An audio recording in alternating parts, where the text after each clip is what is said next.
Karl, get to it. Do your job. But I thought it was your job to introduce Deep Space and Dragons. It is Richard and Karl Presents, after all. Good job. Now I won't have to hire a union scab to replace you. As my esteemed co-host mentioned, it is Karl and Richard Presents Deep Space and Dragons. I'm Richard this week. I am Karl this week. Alright, so what's new in the Karlverse? Okay, well, so I guess I have a sort of philosophical question for you. I'm not sure how that... Last time this resulted in me complaining angrily about tipping for like 20 minutes, so you've just been warned. Like, I have like a full bit prepared with the what's new with me, but please go, that has something to directly in favor with that train of thought, but go ahead. Okay, so I know someone, and we were co-workers. I try to be polite, respectful, friendly, whatever, and they showed that I could trust them and that they respected me, right? Seems fake, but please continue. Okay, so then, you know, when they needed help and I had the capacity to help, I would help them. And so I probably have done more for this person than the average friend would do. Like, you know, I helped them get a car, I helped them get a job, I helped them find an apartment. And it was every time it's like they proved again and again that they respected me and that I could trust them. And you know, I talked about unequal relationships when I was talking about being invited to that funeral. Yes. And I inadvertently created an unequal relationship, because to me, the entire foundation of this relationship is that trust and respect. But I'm looking at it and I'm like, I'm not really that emotionally involved. It's just about the fact that they need help. I have the capacity to help them. I can trust them. They respect me, so I will help them. This must be so fascinating to people who click subscribe because they listened to us play D&D last week. We might be doing that more in the future, and we may put it on a separate channel. We might not, but I don't know. Click that like. Send us messages. That can affect the future. But please continue now that I've given a disclaimer that there will in fact be no Daggerheart after this story this week. Because, oh man. Well, so, and thinking about it analytically, you know, we don't really have that much in common. Like, they don't like I love how I know exactly who. I love how I know exactly who this is, but please continue. But so they don't like D&D or Magic. They don't like anime or manga. What are they? 60? We're not part of each other's core emotional support. Like, you know, don't message to see how our days are going. Sometimes it'll be months or maybe even years where we don't talk to each other. But I mean, you know, at the end of the day, there's that core foundation of the relationship, which sounds like solid foundation of trust and respect, except that the relationship, at least on my side, isn't very personal. That's an interesting state to be in. Right. But obviously, like, I've helped them out a lot. I've made a huge impact in their lives. And so they would go so far as to say I'm a best friend, even though those last three categories of things that we actually have in common and how often we talk to each other, it's like, I don't know if that's actually best friend territory as much as it's just like I've helped them out a lot. I'm about to say something very savage. Okay. So, if someone were on the analytics, Bleach is probably the anime I talk the most about on this show for some reason. Mm-hmm. And it just makes me think of when Momo got stabbed, and Aizen goes, "Admiration's the furthest thing from understanding. We weren't friends, we weren't anything." And I'm like, yeah, you're Momo. You're like, yeah, Karl's amazing. And you're like, no, what? Well, okay, so I mean, my philosophical question is, I've noticed that it seems that people get upset when I talk about relationships in this analytical way. And I'm wondering, like, do you think there is value in approaching relationships analytically like this? Or do you think it's just hurtful and you just shouldn't say anything and just try to be kind, polite, and respectful? So I need to give a bit of a disclaimer for longtime listeners. So I'm neurodivergent. I am motor dyslexic, ADHD, on the autistic spectrum. So as a general rule, the idea that Karl came to me, an autistic supervillain, for how to whether or not you should judge people analytically is an interesting choice. I mean, I'm also like a lit major who's like, it's like I study emotion so scientifically, like that's my thing. Like I got honors for my ability to hear a story and analyze the people in it cold and impartially. Like one of my literal day jobs is listen to upsetting things and restructuring it to cause the emotional reaction I want out of things. So yes, emotionally analyzing relationships is a thing I do. My support group and friend circle are actually amazing. They make me cry with like relative frequency with good-hearted, nice gestures. So the thing is, in my old age, I have like, especially after spending 4 years in college with various people, both likable and not, I have zero tolerance for people who don't add value to my life. And I don't mean it just like in a financial, social battery system. I mean, does this person improve some aspect of my existence? And improval could be, a friend of mine messaged me today that said, hey, just a heads up, I was at an event and I started dancing because somehow that's when I don't feel shy when I'm belting out Pink Pony Club. That is value to my life. That is objectively adding value. As I'm living my life working on my project, get this message, and I'm like, this message added value to my existence. Because stories are valuable, right? Like someone who gives you entertaining quality of life is a value to me.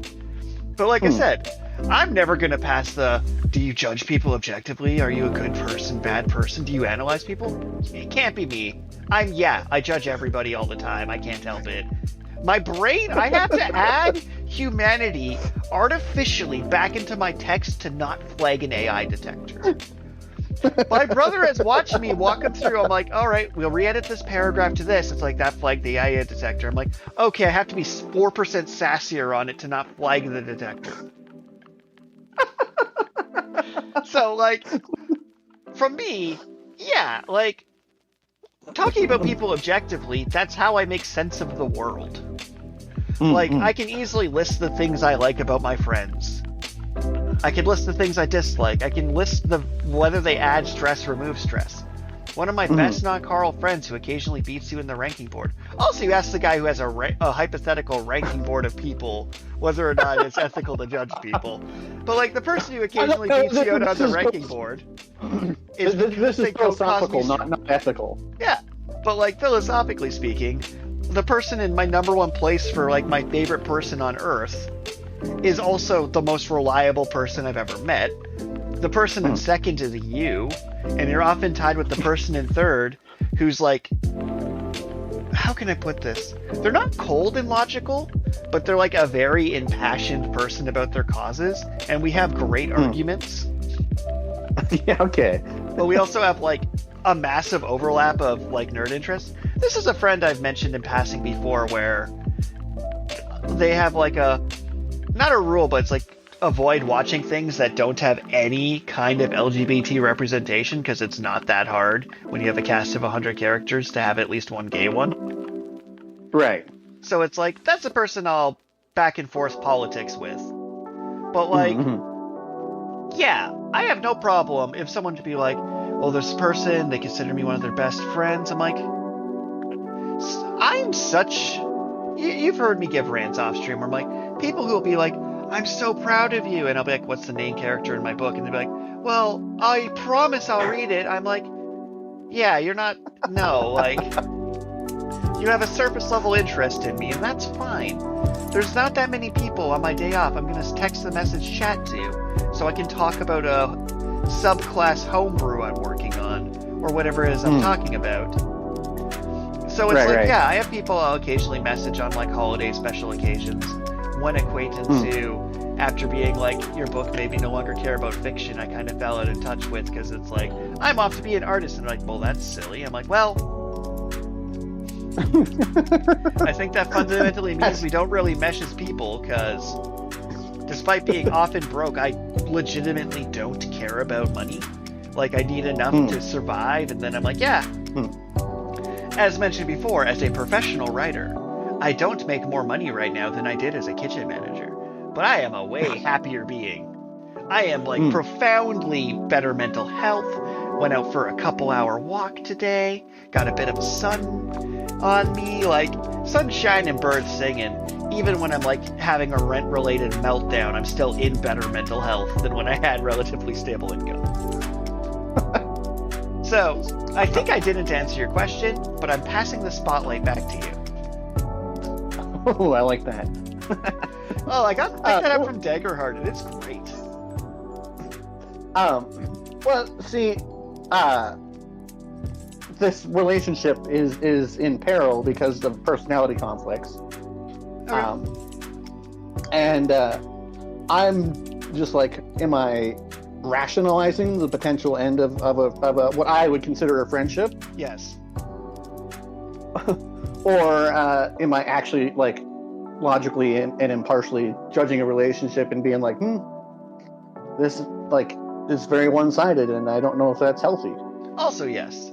So, I fell out of contact with a couple of my college friends over the, like, 4 years of college around year 2. And on my last day, I thought to myself, do I go up to them? Do I try and add some closure? Do I be like, we had a really good 2 years and a shitty 3rd year and a decent 4th year? Do I give, like, an amicable goodbye? And then I had an epiphany, looking at my friends who are there to support me, my friends. And the epiphany, and I'm going to use up my F-bomb early this week, was, to quote Vegeta from Dragon Ball Z Abridged Broly movie, fuck them. They can live their life, I'll live mine. Literally, I learned today that if you Google my first name, author in Brampton, I show up in the top search results. Yeah. So, the reason I say this is, anyone on Earth can reach out to me with relative ease. It's not hard. There's a good chance I show up in your YouTube feed. Like, it's really not hard to get a message to me if you're really trying. Right. So I kind of live my life in that way, where, like, I'll reach out to people I care about, and if people reach out to me, great. But I'm not going to put in more energy into a system if it's not worth the system. Like, I keep, like, a cap of 10 friends. And some people just kind of phase out. And sometimes it's like, I really like you as a person. We get along pretty well. But I don't have it in me to take a 2-hour bus ride to hang out for half an hour, then take a 2-hour bus ride home on my day off. I'm sorry. That's and it's fair. like such a cold analytical thing to be like, how long of a bus ride would I go out to hang out with this person? So to go play D&D this weekend, it took me a half-hour bus to an hour train to an hour walk. I really care about those people. That is enough time to make it most of the way through to the original Digimon Adventure. That is enough time to beat Mega Man X 1 and 2. So I would rather go spend time with them than beat the original Final Fantasy. They're pretty good people. Right, that makes sense. I only have enough lifespan left to do everything I've ever done in my life twice more. I gotta start being cautious with this. So, anyway, I mean, that's really all that's new with me this week, aside from mini series review of Final Destination. But that ties into our main actual topic, so I was going to shift the spotlight to you and see what's new in your stage. So, my somewhat prepared remarks, but not really, is I want to be like an edgy badass. Like I've always want to be the Steins Gate guy who's a needlessly elaborate supervillain or Dr. Horrible, but I'm not. Right. You did flick mud at me one time, and then got mad when I tried the same technique against you because your shirt was white. Yeah, but my problem is, so some people are, how can I put this? I don't want to say defective, that's mean, but some people are boring inept, and then there's people who are sitcom inept. So when a boring inept person's like, oh, they're trying to be nice, but they tell you picked the wrong structure deck, so odds are because you have a worse legendary creature, you're not going to win the tournament. And they're trying to get your mood down before the tournament starts. And it's just level that ineptness isn't entertaining for anybody involved, right? It's just like, oh, they fumbled their social gut graces. I'm sitcom inept, which means that things that happen to me are too comical that I could ever be an actual villain who isn't Dr. Doofenshmirtz, right? So I'm trying to get to a book signing, a book launch on Redacted Day, right? I messed up. Redacted Day, all right. I had messed up my previous transit trip to meet up with a friend for an open mic because I had missed my train by like 3 minutes. Bummer. So this was a new week, a new location. I'm volunteering at a thing with a friend. I see the train leaving. I run to get on the train. It was an express train in the wrong direction. I ended up in the wrong city, and it took me about 2 hours to get back to my starting point. Oh no. So I sent them a selfie being like, so I ended up going the exact opposite direction, and it's mathematically impossible for me to get there in time. I did not intend to ditch you. Here I am frowning, a selfie, with the Welcome to City of Kitchener sign behind me. Did you stop for Krispy Kreme donuts? No, because I had to then get on, because the next train wasn't for 3 hours. I had to, because I was directly between the end of the morning rush and prepping for the evening one. So I had to get on my Go bus that was there immediately to take my hour-and-a-half back bus ride through the countryside home. And it was a beautiful ride. It was a beautiful breeze. I'd never seen this part before. It was no one on the bus. It was a lovely failure home. But whilst I was chilling on my lovely failure at home, reading a book, feeling bad that I let a friend down, but also knew that I'd get away with it because they knew I was suffering more than them. Because it's not that I ditched them, it's that instead of being with them to do the fun thing, I'm spending an equal amount of time achieving nothing.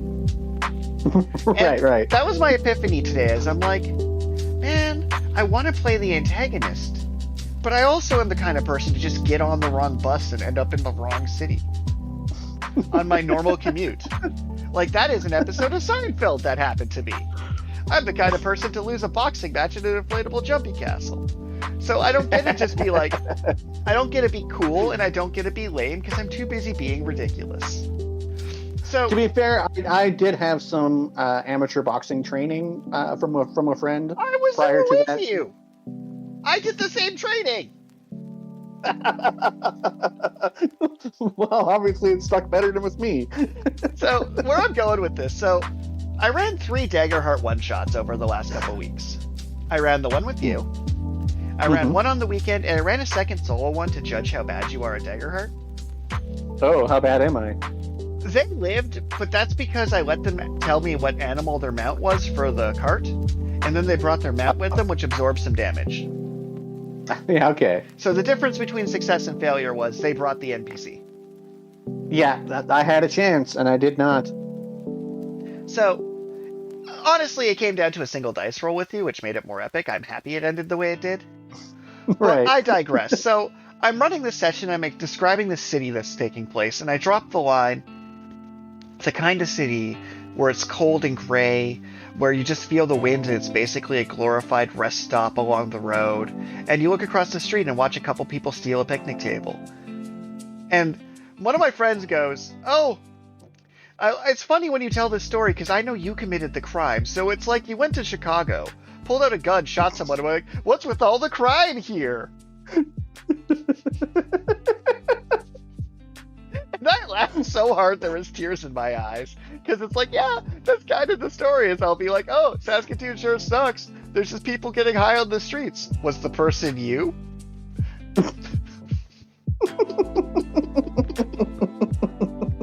That's funny.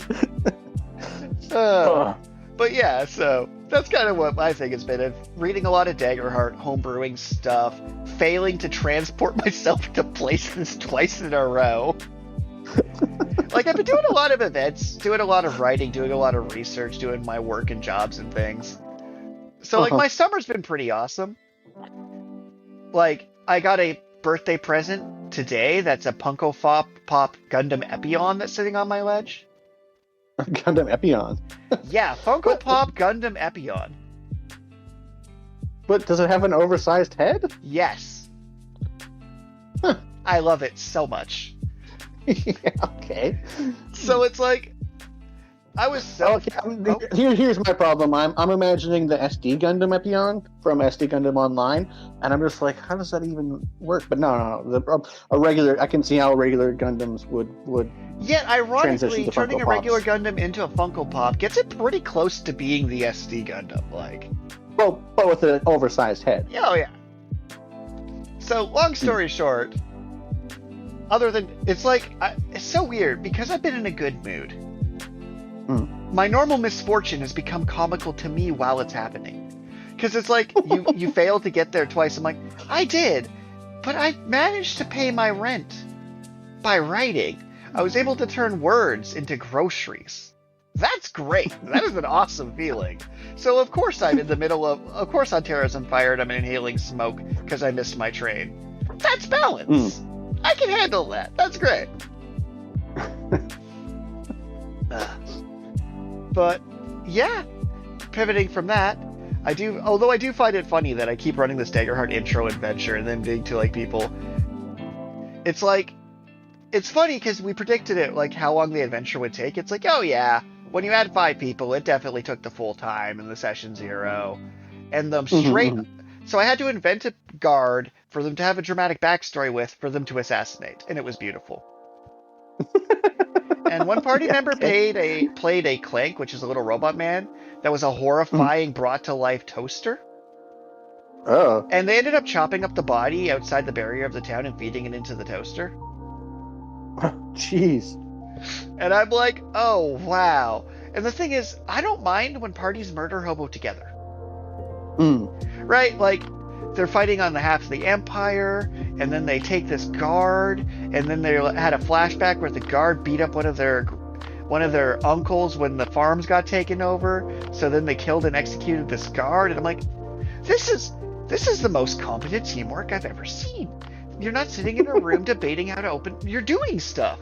Yes. And at one point, one party member's like, "Do they smell it?" I'm like, "Well, I did say it was a barrier around the town, so no, you just toasted this man. There's no remains left because they're not going to think you shoved it into a human-sized toaster oven and walked away." Yeah, okay. And even though I gave them 2 murder wraiths, the fight didn't quite like. The fight went pretty well for them. I don't think anyone was in too much damage of dying. There was a moment where the rogue dodged 5 attacks and they basically Goku Ultra Instinct around some swords. Nice. Like, they're playing this frog assassin that was from Captain Laserhawk, a Blood Dragon remix. So it's like literally like an Assassin's Creed assassin, but a frog, and his name is Bullfrog. Okay. So the player was like, just assassin, and then had like a full monologue when they got jumped by these frog ambushers, and the party called them assassins. It's like, they don't have formal training. What are you talking about? You have to earn this title. So it was one of my favorite sessions I ever ran, and I'm like, part of it is new game engine makes me happy, but part of it's just people were in top form. Oh, I do have something else new. Well, I mean, it's a couple weeks old now already, but I don't know if you've ever heard of the game system Mutants and Masterminds. Yes. Character creation was incredibly complex, and I had no idea if I had done what I wanted to do. But my DM was very competent, and so after session 0, we did our first session, and I really love Parasite. Yeah. Parasite X, I think, is the anime. Parasite the Maxim? Parasite the Maxim, that's what it is. Where the guy gets the parasite in his arm. Yeah. And then, it gets, like, extendy whip arms. So I made that character. I like that. So my weird DMing hot take is I kind of love when a player's just like, I'm gonna run this fictional character, but change just enough details to the fitting the setting. I'm like, that is such good advice for new players to just be like, I'm gonna be Sterling Archer. I'm like, awesome. As a DM, I can work with that so easy. And the first thing to note about Mutants and Masterminds, I find it very interesting that there's no hit point system. Okay. I appreciate the hit point system in Daggerheart, but it made it feel a lot more tense than Mutants and Masterminds. But then at the same time, it was like I felt like. I mean, I guess maybe I'm not, because Mutants and Masterminds is kind of like a superhero focused idea. You're supposed to feel like you're this epic hero, and that you're getting bruises instead of taking hit points, and then the bruises make you more likely to fail the checks and get the worst result when someone hits you. Yeah. So it's a very interesting. It's like you roll for your attack, they roll their check to see how bad the damage is.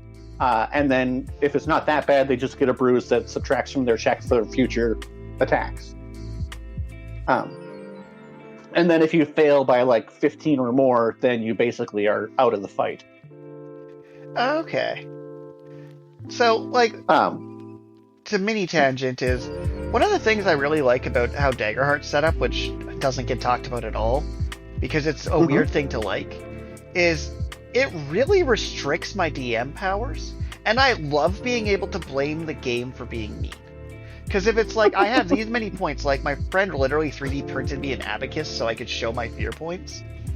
So when I get to say things like, I get these many moves, I only get to make moves in these situations, this fight's completely fair, I'm running it balanced, then I can kill everybody. Where if your rocks fall, everyone dies as a DM, there's no fun to that. So it's like, I enjoy like it being gamified on my end too. Like me trying. Oh, I successfully stole the carriage when I ran it one-on-one with the other person. They managed to like 360 no scope them from the tree, but then the thug actually got away. Oh, yeah, okay. And then my other group just like, so they blew the card up with the person on it, and then store the package inside this toaster man. And the funny thing is, like, I had the enemy like force push the cart, and then the player force pushes the cart afterward. It's like, look, they force pushed it twice. There's nothing I could do. See?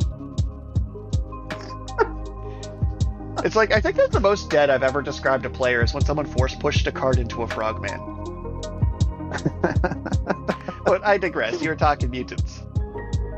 Well, no, I just that was the number one thing that stood out to me, and also I thought it was interesting that it's like, normally D&D 5th edition is just the most accessible tabletop RPG, but now within like the past month, it's like I played Mutants and Masterminds and I've played Daggerheart, and it's actually refreshing to see the genuine differences, with Daggerheart actually being surprisingly different than D&D, where like Mutants and Masterminds still uses the D20 plus stats. Well, it's one thing I learned when I was running TTRPG Club, is I stopped trying to organize games. I started declaring when I would be doing games, and if people came or not, that was their problem. Like, it's like, I'm not hitting you, I'm just going to spin my arms, and if I walk into you and you don't move out of the way, it's your fault. But I've kind of like taken that approach to gaming, where it's like, I want to run this game. Who wants to host me running this game, and who will be there? I mean, well, not so much my group. There's full group consent. A running joke when people were making their backstories is like, I want to make a connection with you. The other person has to consent. So one player's husband literally went, oh, we should do this. And like, I don't consent to knowing your character like that. And I'm like, yes, that is the rules. And I'm like, sucks to be you. You're lucky you're married, because that was savage. That's so funny. So prequels. Yeah, I mean, that's our actual topic for this week. And I do, like I mentioned, Final Destination, the movie series. Apparently there are books too. I don't know if I'm invested enough to try and find and read said books, but apparently it's a whole multiverse, not multiverse, but a whole cinematic universe, I guess. I don't know. You have time to read an entire cinematic universe of books. I was about to say, but haven't read mine, except that I know you have, and this doesn't work on you. I love when people haven't read my book. It's such weird, extorting energy.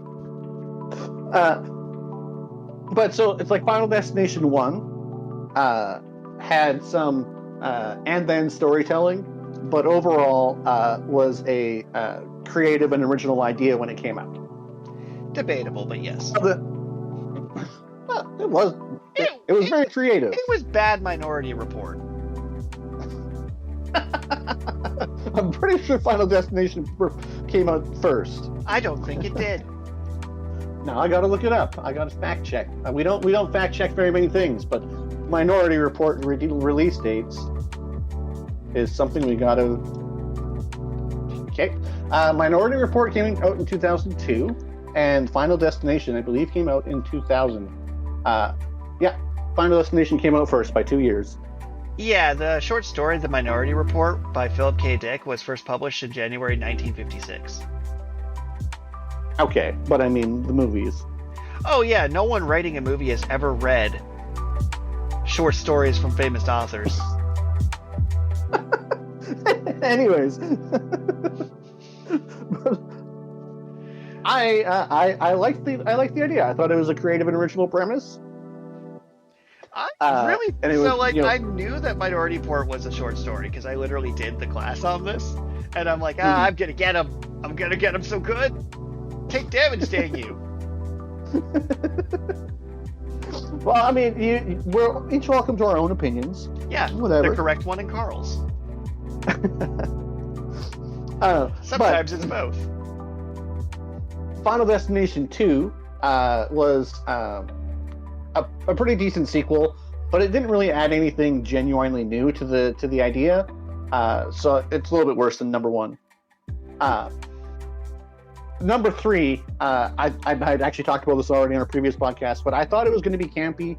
It turns out it wasn't campy, but it didn't quite hit the mark in trying to add something new to the franchise or the tone of the other ones, and didn't connect to 1 and 2. Final Destination 4 is just straight up the worst one. Terrible CGI, no connection to the other stories.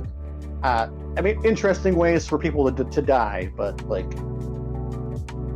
that movie was garbage. So, like, thinking about this episode all day while it's going my leisurely stroll for my free iced coffee, I was thinking about what makes a good prequel and a bad prequel, right? Because, like, Star Wars Episode 1, 2, and 3 are famously bad prequels. People are ride or die on that movie, but they're famously bad.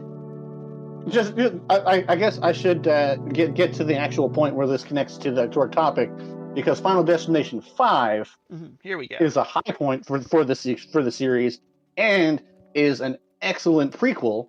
And one of the ways that it does prequel well is it's completely different characters. And then, spoiler alert, it's an old movie already, but it ends with the disaster from the first movie. See, that was a good solid thing.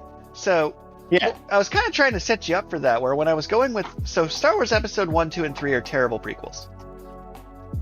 Right, because there's no stakes. We know that there's characters that are contractually obliged to be in the next movies. Well, not just that, but, like, they didn't grasp the tone of the original movies. Instead, they, like... They were history textbooks, read like telenovelas, that didn't have the, like, motif of scrappy underdog versus the world. They were just, like, weird pseudo-political thrillers. But right. You know what's one of the best prequels ever made? Is Star Wars Rogue One. So Rogue One added a bunch of characters, and the only character who lived was Darth Vader, who killed a bunch of people. Right. But it was a fantastic movie, even if it only existed to fill a singular literal plot hole. Right. And I think it's because it captured the energy better than any of the prequel or sequel trilogy did. Because it was absolutely scrappy no-name underdogs versus the evil empire at its most powerful way. And it's the only time Darth Vader ever got to be cool outside of CG animation.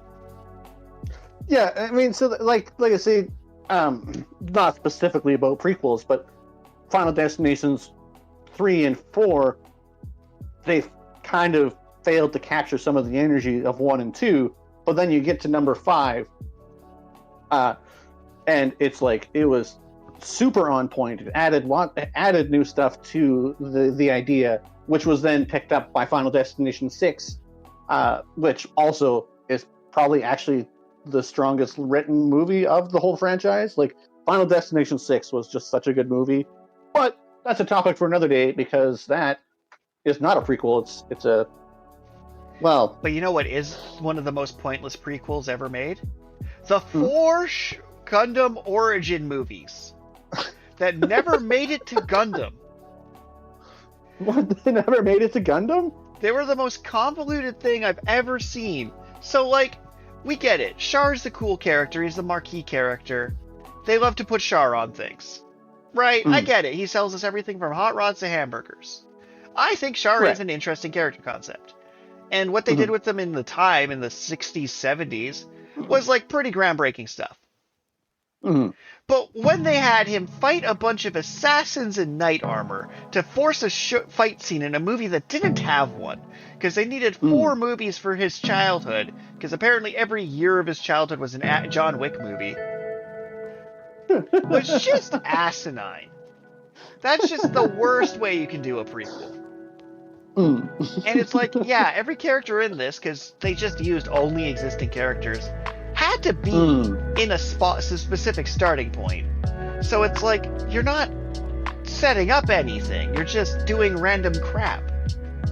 Where a different kind of Gundam prequel, even though it's more of a side story, is they did Gundam Thunderbolt, which followed nobody, and was just about the people being sent to die on the battlefield. Probably did a better job. Like, one prequel I know that's much better than the original series was Fate Zero. So Fate Stay Night is deeply problematic, which is probably what happens when you get your funding for your game by being pornography and then removing the pornography with CGI dragons later. In an artistic choice that can only be considered correct. They did the right thing doing that. Right. So it's like, they had cool concepts, but like, it was a visual novel. And then you go to the prequel movie, you're like, okay, we know that this war ended terribly, and we know his dad was a badass. But for the prequel movie, they like alternate around from like 5 points of view, where it's like, okay, we have the villain of the sequel series, we have his dad who dies at the start of it, we have a couple new characters who we don't see in the sequel, but we don't know are dead or not. So it's like, we don't know who Weber is, but we don't know who Weber is. He's not in the list of dead bodies either.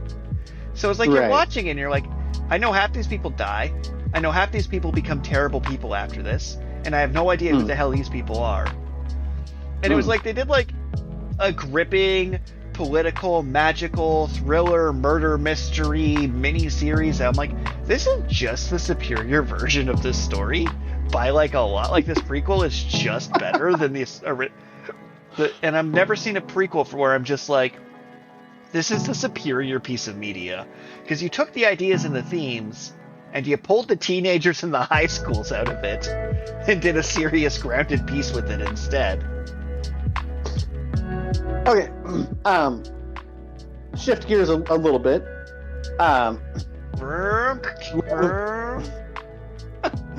Lord of the Rings, the movies, widely considered one of the best film ever made. I am not paid enough to say anything contrary to that. I haven't seen something as good as the Lord of the Rings trilogy until the Dune duology came out. And I'm not actually sure that's as good so much as the Lord of the Rings is just slowly through time taking up less bandwidth in my brain. That's fair. But so, in a similar vein to Minority Report being written as a short story before Final Destination, The Hobbit was made as a movie, as a prequel, but the book was actually written first. So, does that count as a prequel? So we're counting as a prequel because they did the same thing as Char the Origin. So, like, yes, Char had a backstory that was shown in original Gundam, right? And then if you read the Char, like, Gundam the Origin manga, the first, like, 20 chapters are, like, the Char stuff. Okay. But it's a prequel because they did all this stupid bullshit. Like, they literally went out of their way to have scenes to set up Lord of the Rings that weren't in The Hobbit. They wrote new scenes to retroactively add to The Hobbit to strengthen his connection with its direct sequel. They Makes put sense. Legolas in it. Yeah, they did. Why would you... We know who Legolas is. He's better than you. We know who... He's from the other movies. So yeah, it's a prequel because they rewrote it to be worse. I mean, prequels, it is really hard to do a good... and like I say, one of the best ways to do a good prequel is to approach the beginning of your series from a different point of view that hasn't really been explored in the original series. I agree. Which is why I really, really like Final Destination 5. I thought it's a really solid movie, and it's an excellent addition to the Final Destination franchise. Well, like I was saying, with my deep hatred of Gundam the Origin never getting to Gundam versus Fate Zero just being the better version of the story, I think prequels are allowed to keep the villains. Okay. They're not allowed to use the hero, and they cannot mention side characters that interact for the setting in the first time in their actual piece. So many things, like the Han Solo movie, for example, feel the need to introduce things that would have no logical overlap. It's like, if a prequel's trying to sell merch, it's doomed. Right. Like, let's take the Captain Marvel movie, for example. That's chronologically a prequel, because it's supposed to set up, like, Nick Fury's backstory. Yeah. But they just fill it with random references to other Marvel movies to things that rationally wouldn't have connected yet in any meaningful way. So it's like, yeah, does this change how you think of Nick Fury? And I'm like, no. Because Nick Fury doesn't become important yet. And trying to make him important in the future is some weird... Like, the idea that you're trying to, like, look at references that don't exist yet is just so baffling. It's like, they actually did a little bit of that in Dragon Ball Daima. So Dragon Ball Daima is a prequel to Dragon Ball Super. Yeah, okay. Weird way to word it, but it is. So, like, they know things that happen after Daima that happened in Super, like Beerus and the universes and things, right? So they stopped for, like, a full episode in Dragon Ball Daima where they just explain the cosmology and the Kais and the universe and the Beeruses and things, and I'm like, why are you referencing things that we, the audience, know about and don't care about? Like, why are you explaining that the Kais head out to other universes in this prequel? Goku wouldn't know this yet, but also, now you've, like, wrecked the continuity to inform us of something we already know. Right. Now, a good prequel I watched a while back was they did a prequel called Macross Zero, which is a prequel to Macross. And the thing about Macross Zero is they, like, show that these aliens from Macross were already kind of on Earth on ancient relics, because, like, there's this proto-culture that's mentioned throughout the series. Okay. And the main characters are test pilots because they're building the first of those sick transforming planes.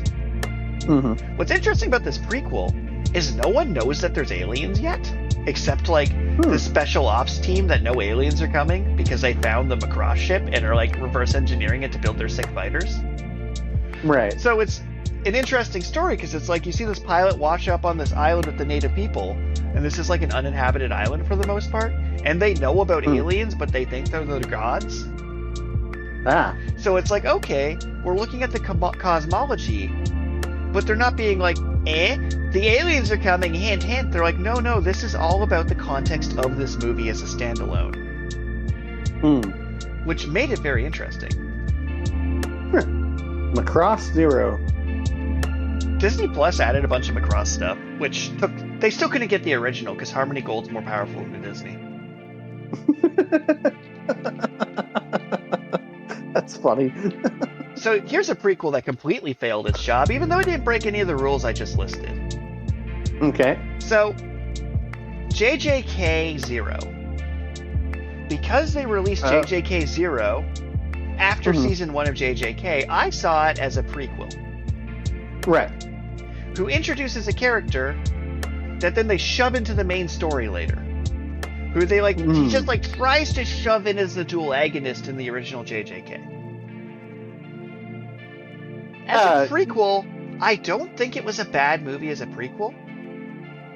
If I didn't know what was happening later in the series. Well, so as a prologue, I don't know everything about it because in the original manga, the Jujutsu Kaisen, that was like the chapter 0. Yeah. It's like a pilot or a prologue, and then that character's just basically not in the series until suddenly he's a main character. In that context, it was a weird prologue. But even as a prequel, it's a pretty solid little arc. But the fact that it feels like it doesn't connect that character, even though he's so important to the story later at all. I think the thing is, that character's so important, but also what's weird is it shows Ghetto. Like, JJ0 is like, we're going to give all this information about Ghetto, right? Yeah. For then the villain to turn and be like, surprise, it's not actually Ghetto. But also, they do like the hidden inventory flashback as soon as they start season 2, so they give us JJK0, and then they immediately show us an even further back prequel / flashback.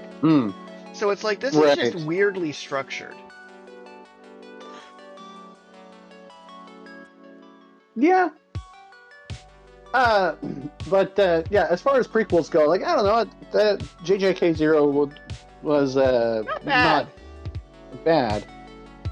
It's weird, it's not bad, but it almost would have been better if he wasn't in it. I almost wish that JJK didn't bring anything from 0 into it. JJK finished, and then they fused the two together, kind of like how Chainsaw Man took his two antagonists and then mixed them back together. Yeah. So, here's just a funny prequel, though. Cruella de Vil's prequel, where they had Dalmatians kill her parents to try and make her an empathetic character.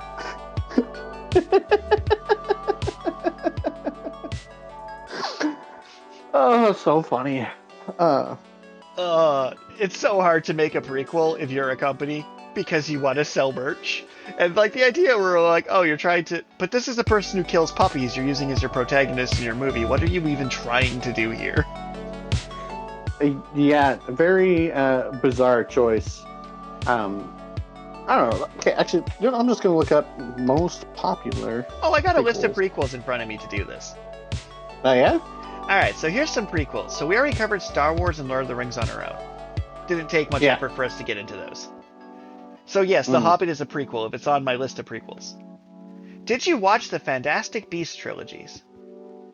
Oh, yeah, no. So the one, they had 5 movies in total, and the third one did so badly that I don't think the 4 and 5 are ever going to get made. So here's the thing that drives me nuts about it, ignoring how J.K. Rowling is a terrible person. That's not important. I'm divorcing the artist from the media here and just talking about Fantastic Beasts. The first Fantastic Beast movie is a good prequel. It's a standalone story about a man finding his fantastic beasts and going on his little adventure with his human buddy.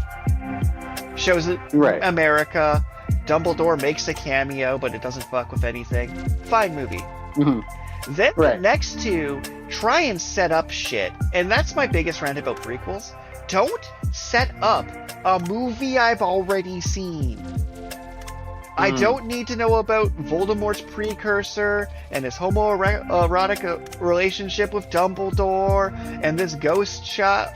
Stop setting up plot points in your prequel. Because we know none of it will matter. Because by the time this series of prequels end, the darkness has been defeated.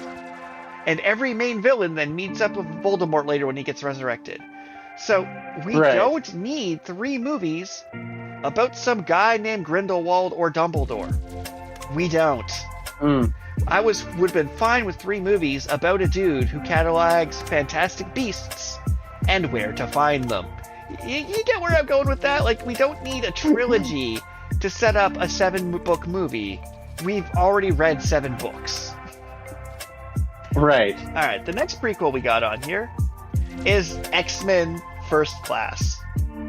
Days of Ooh. Future Past, Apocalypse, Dark Phoenix. See, those ones are interesting because, like, I don't remember if we talked about them on our rebootful, where they're like sequels but reboots. Oh yeah, we did a little bit, but we can go into it. But I mean, like, they're like pre-bootquels.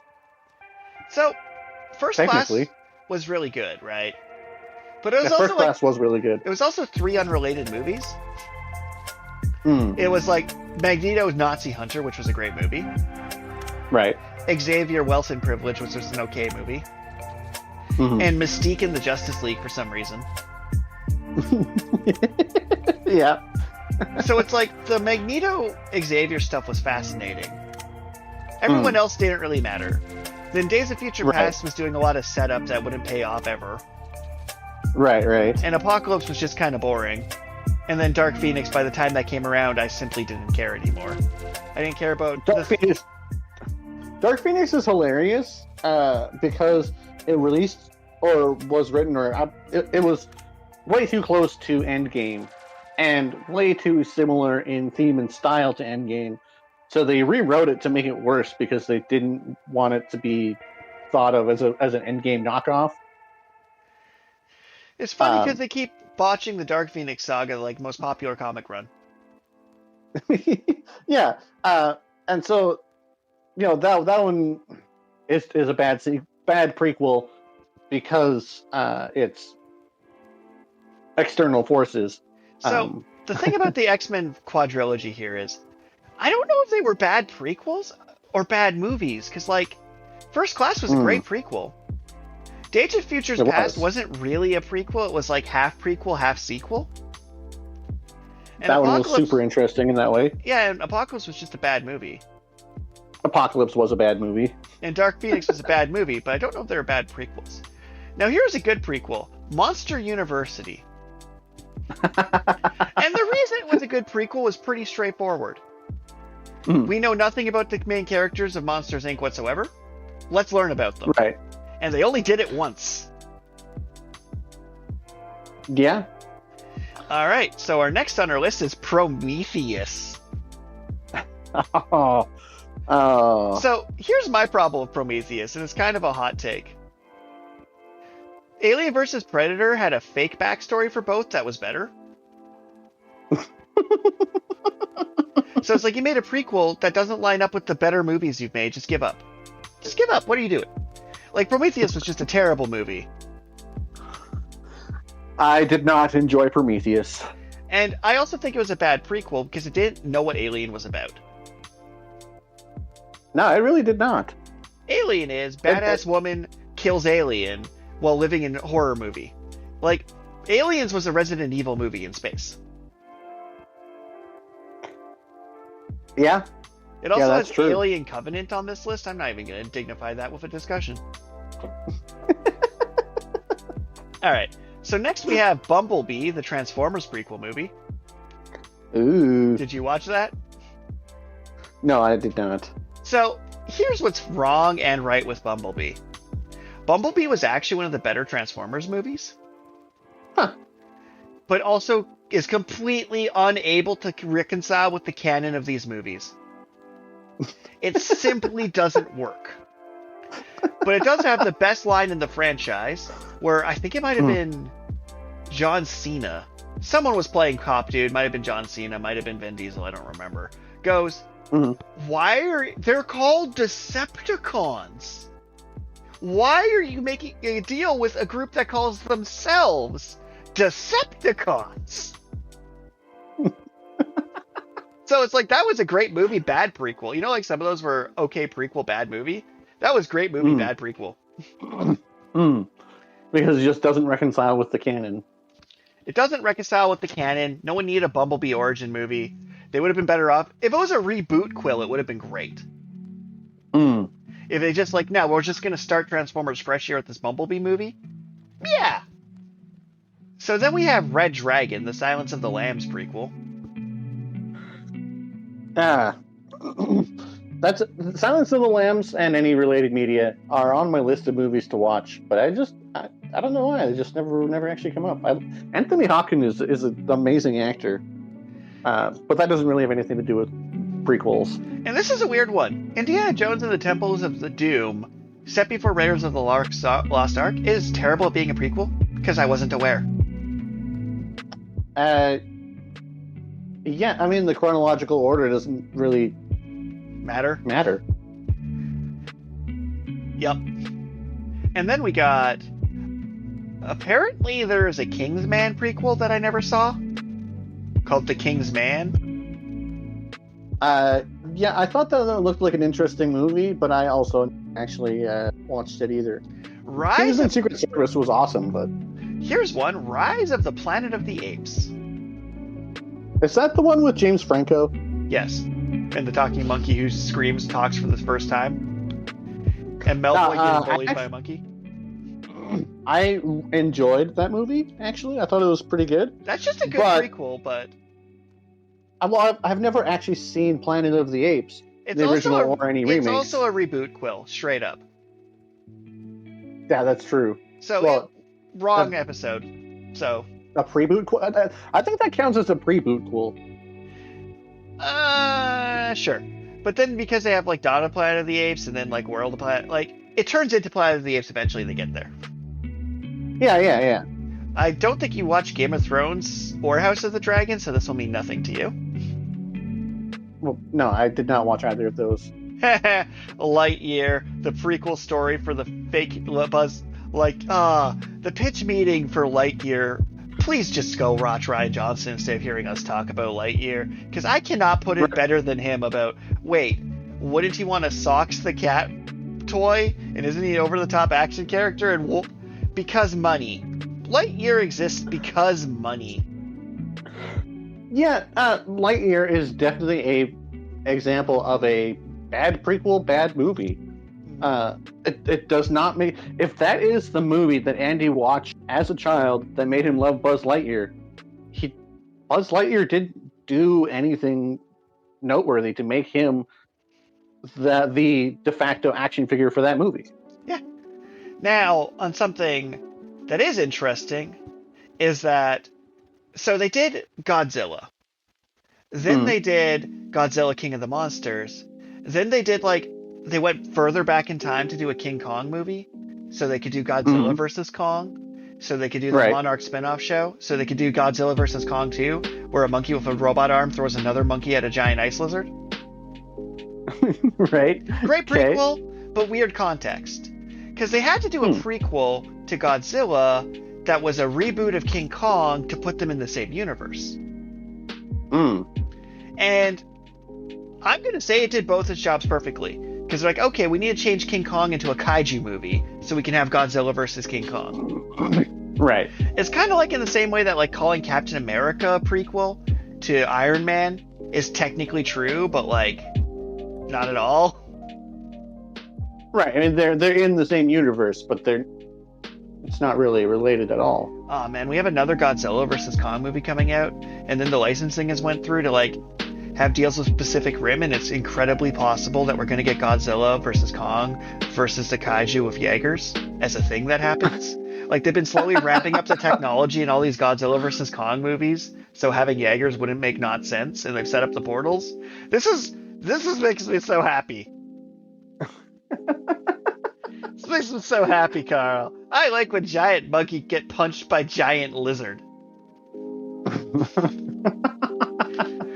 That's fair. I read way too much deep, complex, beautiful literary fiction to not just deserve a giant monkey punching a giant lizard. Alright, so here's some weird ones. So we got Andor, which is just Rogue One the series. Yeah, but, I mean, people don't really like Andor that much. People love Andor. Really? Oh. Yeah. Alright. Yeah. I thought it wasn't doing that well. Although I guess it did actually get a season 2. Yeah. We already complained about Obi-Wan. Well, because it's just terrible. Yeah. We have Batman Begins, which is a reboot, Quill, not a prequel. Nice try. Nice try, list. We're on to you. But then we have Batman Year One, which was like an animated one, and that one I'm gonna give prequel to, because like even though it's not like part. I never watched the movie, but I did read the comic, and yeah, it is great. It's funny because it's a prequel to every Batman story, right? Like they all start after that, except Batman Begins. So calling Year One a prequel, it's like, well, what's a prequel to? It's like pick one. Works pretty well for all of them. Yeah, it told a nice, neat, self-contained story that shows you where Batman was in the first year of his career. And the main character is Jim Gordon, and I think that's really important. I wrote a paper on this. Like you were saying earlier, one of the best ways to create a proper prequel is to explore the narrative from someone's point of view that has not been explored so far. Exactly. So making Jim Gordon the main character just makes sense if you actually want to be able to slot it into any of the other timelines, or B, just make it solid story. Agree. You know what was a weirdly good prequel? History of Bardock. History of Bardock? It was the best Dragon Ball Z movie. History of Bardock. So I can see the future one. History of Trunks, you mean? No, so there's History of Trunks, and then there was Legend of Bardock or something. I don't remember what they called it. But it was like Bardock, it literally just follows Bardock, gets punched by the I Can See the Future aliens, and then tries to warn the Saiyans Frieza's going to blow up the planet, then runs at Frieza, and then Frieza blows up the planet. Right. The Bardock story. It was pretty good. For some reason I thought that was... Oh no, History of Trunks is Trunks fighting the androids in the future. Also a prequel, though. Alright, follow me on this one. It takes place before Trunks joins the show. Huh. It is absolutely a prequel somehow. You want to disagree, but I'm right. No, you're right. It's like this weird future prequel, because it's like he's from the future, but it's a prequel to him showing up in the show. Yeah. And I'd say it is one of the better prequels. Oh yeah, everybody loves one-armed Gohan. Oh yeah. But if Bulma built him a robot arm, it would have been cooler. Well, that version of Bulma was dead at that point, I think? She was there. She just was busy building a time machine, which admittedly was a better use of her time. That's what the machine would have been for. Alright, I'm just going to fire through a couple quickly before we get to our wrap-up and random question. Did you ever see Better Call Saul or Breaking Bad? I watched most of season 1. I didn't enjoy it. And Better Call Saul, if you don't... I didn't. I've heard it's pretty good, but... I've heard it's pretty good. Did not give it the light of day. We have Young Sheldon, objectively awful. Objectively awful? Don't tell that to my fiance. She loves Young Sheldon. She probably loved Big Bang Theory, too. She also liked there's a spin-off of Young Sheldon, Mandy's First Marriage or something like that. Okay. Thing is, it's like a prequel to the prequel. I'm going to put this out there. I like things that are stupid sometimes. Mm-hmm. It's a thing you're allowed to do. You're allowed to like bad things. Mm-hmm. Young Sheldon's bad. Just a fact. That's funny. Just the fact that it is bad. Pokemon Legends Arceus, despite having a tedious startup time, was an amusing Pokemon prequel. And then to rapid fire a few more to get into random question. Gotham. Everything I hate about a prequel, the show. 5 years of foreshadowing things I already knew. Well, and then it's like that one also fell prey to the external forces thing, where it's like they're not allowed to specifically name drop certain characters. So it's like, oh, is this guy the Joker? We can't actually say because nobody can actually be the Joker. And then Smallville, not as bad. Not as bad. Like, it had the same problem, except Superman's kind of lame. Not really. Like, Superman, it's like, yeah, he never got to Superman, and Smallville was just his own show. But it's also more practical to film young Clark Kent. Like, I enjoyed a lot of the Arrowverse stuff that, like, camped its style, as it were. I would say the Smallville overstayed its welcome, having way too many seasons. But It was also much it, more willing than Gotham to use its characters. yeah, it used a lot of characters. It had a lot of interesting twists of like him learning his powers and actually exploring his life growing up and the things that shaped him into the hero that he becomes. But I don't think it did so much work to set up as much. Largely because there aren't that many long-running plot arcs outside of the comics for Superman to like have set up, I guess. Well, I think a thing it did that Gotham was afraid to do is it's like, oh, we're just going to use Brainiac. Oh, we're just going to show Darkseid. Oh, we're just going to use Lex Luthor. Like, it was willing to just use the Superman villains and rewrite them to fit into Smallville. So it wasn't like, oh, we're not going to do this. Like, oh, no, we're just going to let this Javier kid be the Flash. Oh, we're just going to have Green Arrow in this. We're just going to do that. So it's like, they put in characters that would have been post-Superman being Superman and just use them. Mm-hmm. Like, oh, we're just going to put in weird Kryptonian witches. I don't know. Like, I see, like, it was their way of trying to, like, sitcomify a superhero show. And I actually kind of like those shows. Like, I'm gonna be honest. The Flash went for too many seasons, but I actually really liked it.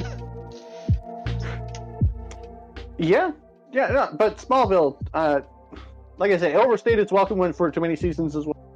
But at least the first few felt like they were genuinely telling a prequel story of him exploring life growing up.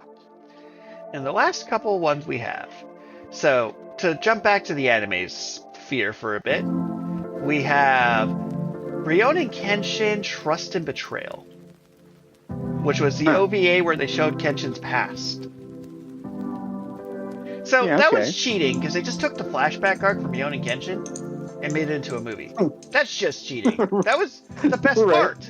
And anime, if you're listening, because we do manifest things on the show, do that. Like, the anime movie of a weird filler villain and the 3 minions to defeat it in sequence. Why does Naruto have 12 movies, and none of them are we take the Kakashi flashback arc that was 3 episodes worth of stuff and flush it out into a solid 2-hour movie? That is by far the best Naruto movie they could put out if it was just Kakashi's movie about Kakashi, with the things they already know happen, and you just animate that, and you win. Yeah. And then we have... And then we had the Evangelion 1.0 prequel, sequel, reboot, quill, pseudo-canon. It somehow ended well, and I like to give it praise every chance I can that it actually ended well. But it's some sort of weird time loop where it's a reboot, quill, sequel, prequel, all wrapped in one. Yeah, and I'm giving it bonus points. Fair enough. And I don't think there's any video games that immediately come to mind that were video game prequels to other games, like Skyward Sword, I guess, but it was bad. Halo Reach, but it was bad. Red Dead Redemption 2 was a prequel, but no one played that game for the story. Final Fantasy VII Crisis Core was bad. Yeah, every video game prequel that exists is just pointless.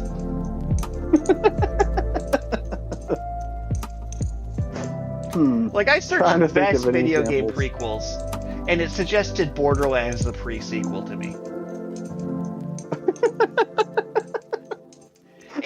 Yeah, okay. When they're suggesting, like, amazing video game prequels like God of War Ascension, Kingdom Hearts, Birth by Sleep, I'm like, okay, we're doomed. Video game prequels are just bad. There's just no point in trying to fight it.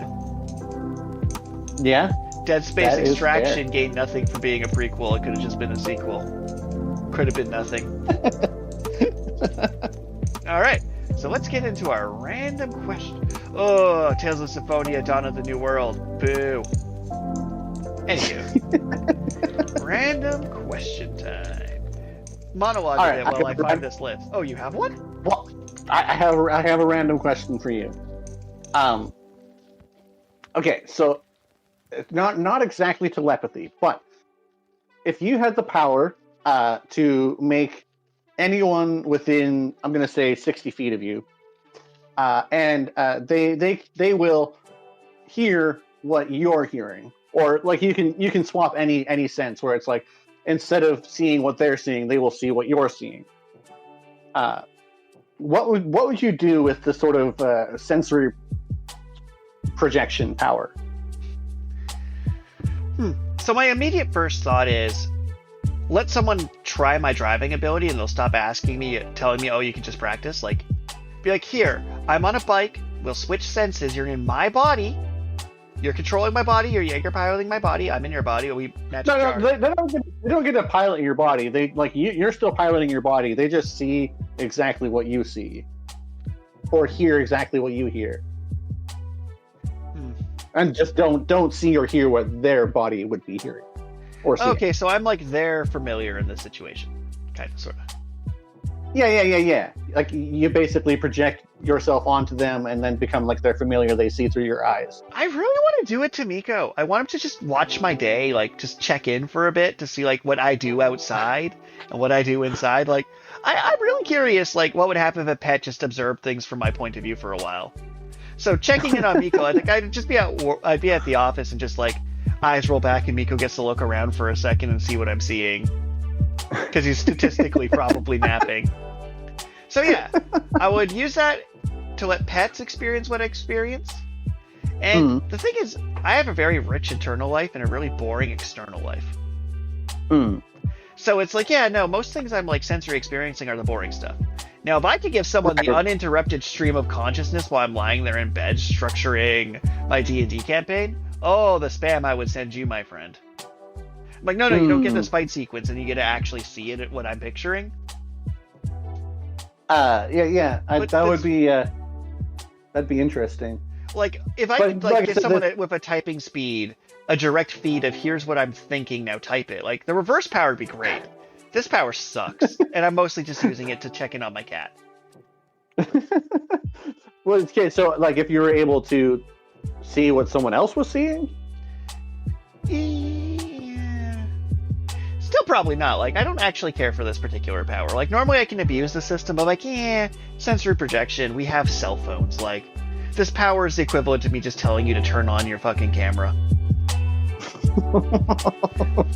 We all carry GPS cameras with audio capture with us at all times. If I really wanted to be like, hey, Karl, want to experience what I'm experiencing? I just turn up my phone and hold it up and you realize, oh, he's at his desk. Yeah, but wouldn't it be amusing to like hear what someone else's voice sounds like when they say it? Or if you're in like a fight with someone and then they have to watch themselves and try and punch you while technically punching what they're seeing, like they're punching at your face, but they're seeing their fist come at your face. Like, that'd Don't be get me wrong. I'd love to give a character that power in my Esper story I'm working with. Like, that's a cool power conceptually. And little things like, is blue the same through my like? It's just weird that I'm giving my sensory feed because I can't really research on that. Like, I would much rather the reverse power of being able to receive information. Hijack other people's. Yeah, because my body sucks. Like, ooh, you get to know that I'm blind and kind of deaf. I'd probably send tastes to people once in a while. Ooh, that would be funny. Like, don't get me wrong, if you want to fuck with someone, the potential is, like, if I am, this is my quirk and I need to be a hero. Like, I just close my eyes and project it to someone so they go blind while I kick them in the face. Like, your ability to, like, cause car crashes is nearly unlimited because I'm just sitting in my chair and then someone's driving and suddenly they're just looking at a wall. That's fair. Like, there's so many ways to kill somebody. Like, here's what you do. You go bungee jumping, and you jump first. So once you go off, you send all those senses to somebody. You don't know you're bungee jumping. You just see the ground and sound of falling to your death. You could probably give people heart attacks that way. Like, if a certain Terrafee just felt himself bungee jumping out of nowhere, you'd assume he was dying, right? Yeah, probably. So yeah, if you give me this power, I'm a villain instantly. Oof. Okay. Or like I see someone Bungee like going jump through pain, murderer. or I could be nice with it. Like if someone's going through like painful surgery and I just send them my sense of pain, which is fine. Yeah. Oh, and any employer who ever said you're not that sick, come in, gets the feeling of explosive everything. They just get to live through that. So, like, you've sold me on this power for its ability to, like, mentally sabotage and traumatize people. Especially if I can send mental imagery. But, like, there's definitely the version where I just slam my thumb into a drawer, like the time I broke my thumbnail, while you're feeling my sense of pain. Like, oh. And especially if it's, like, limitless range, it's, like, technically a death note. Well, I mean, I haven't put that much thought into the power. I said 60 feet, but... Alright, well, 60 feet makes this way worse. Oh? 60 feet. Like, if I could do it to anyone, anywhere, it is an insane villain power. 60 feet means I have to, like, awkwardly sneak up on people to start messing with them and torturing them. Like the empathy one, where I just send them my positive sensations so they don't suffer. Like, I'll just give you my sense of taste while you're eating lettuce. Oh. Like, it's a pretty good support skill. Although, that moment where I'm like, yeah, you can just have my senses, and you're like, you feel this pain all the time. Oh, God, it ended. I'm like, uh-oh, I should go to a doctor. As you were saying the other day, it's like, what if I'm just always in constant pain, but I'm toned it out and I give it to a normal person and they just drop to the floor and start convulsing? I mean, it's foolish to think that I'm the supreme human that can just survive something that normal people find unbearable, but at the same time, I always kind of wonder, because sometimes people just seem like they're little bitches. You know what fuck with people so much? So the sensation in my teeth where I have an extra tooth. Because my brain has absolutely just toned that out at this point. Right. That was a good random question. Have you found an official random question? I mean, I guess I am an official part of this podcast, but... Yeah, this is a fun one. What is a sound that makes you instantly feel 10% happier? A sound that makes me feel 10% happier? Coffee maker for me. First thing in the morning, I hear my roommate making coffee. Beautiful. The Game Boy Advance starting jingle, too. Yeah, the Game Boy A birthday Advance present I got was one of those, like, retro Game Boy shaped emulators that has, like, all the Game Boy and Super Nintendo games on them, but it's shaped like a Game Boy. And I was playing around with it on the couch yesterday. I'm like, yeah, no, every time I hear the Game Boy ting, I instantly get 10% happier. This one, it doesn't come up very, very often, but the hidden GameCube startup sound, the one that's like the monkey. Yeah. Like, you hold this button as it's starting up, and then it's like just like a weird different thing. It's like, why? What's up with that Easter egg? I've never looked into it, but I think it's funny, and it makes me happy when it does come up. Yep. All right, I think that is it. So for those tuning in, if you listened to our entire episode and we didn't play any Daggerheart, I'm sorry. Message us about that, because that'll let us know where your hearts lie. And I mean, there may be more Daggerheart in the pipeline, because that was a lot of fun. We at least talked about it for a while. Also, we have a random question segment for new listeners. Send me a random question. Either email, type Richard into Google. You have a decent shot, like Richard Author Canada. You might get me. Post it on the comments. Click the button in every video description, and you can win possibly Deep Space and Dragons merch, which I need to get updated at some point. Also, if you just send me the phrase, send me a free copy of the Waltz of Blades, I will. Just straight up. Richard Kevis, Kevis. Yep. Author. Let's see what comes up. Richard A. J. Kevis, Canadian author. A leading Canadian sci-fi and fantasy author, game designer. Explore stories, games, tips, and services. That brought me right to your website. Oh, I was hoping another website had all those nice things on it. No. The one that shocked me today is if you go Richard Brampton, author, I show up. You don't actually need my last name. You just need the description of where I am, and it works. Richard Brampton, author. Well, I mean,